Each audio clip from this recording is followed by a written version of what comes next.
السلام عليكم ورحمة الله وبركاته.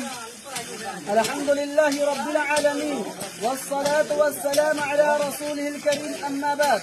الحمد لله وبفضل الله قد تم افتتاح حصر الآبار الخيرية عن طريق حياة 49 و100 صدقة جارية صلاح الدين الغماري، اللهم ارحمه واغفر له واجعله من أهل الجنة.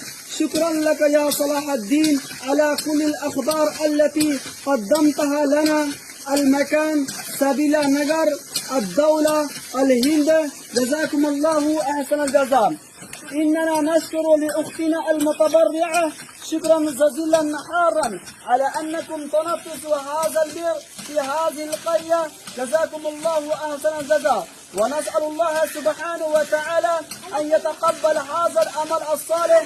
اللهم تقبل هذه الصدقة الجارية، اللهم اجعلها سببا لدخول جنة الفردوس ونجاة من عذاب جهنم. اللهم اغفره، اللهم ارحمه، اللهم وعافيه واعف عنه واكرم نزوله واسق مدخله واغسله بالماء والثلج والبرد ونقيه من الخطايا كما ينقى الثوب الابيض من الدنس. اللهم ابدله دارا خيرا من داري، واهلا خيرا من اهلي، وزوجا خيرا من زوجي، واقيه من فتنه العذاب القبر وعذاب جهنم.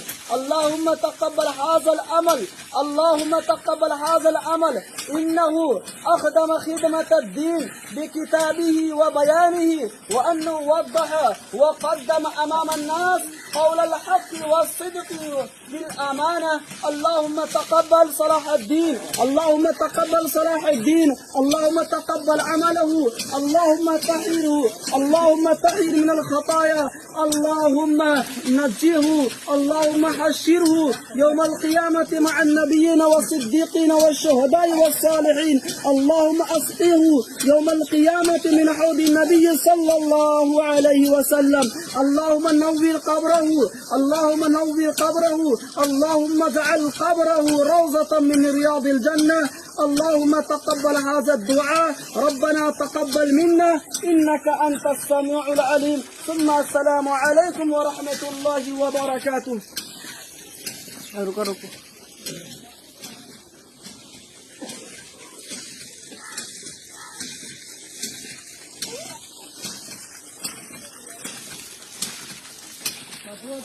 हवा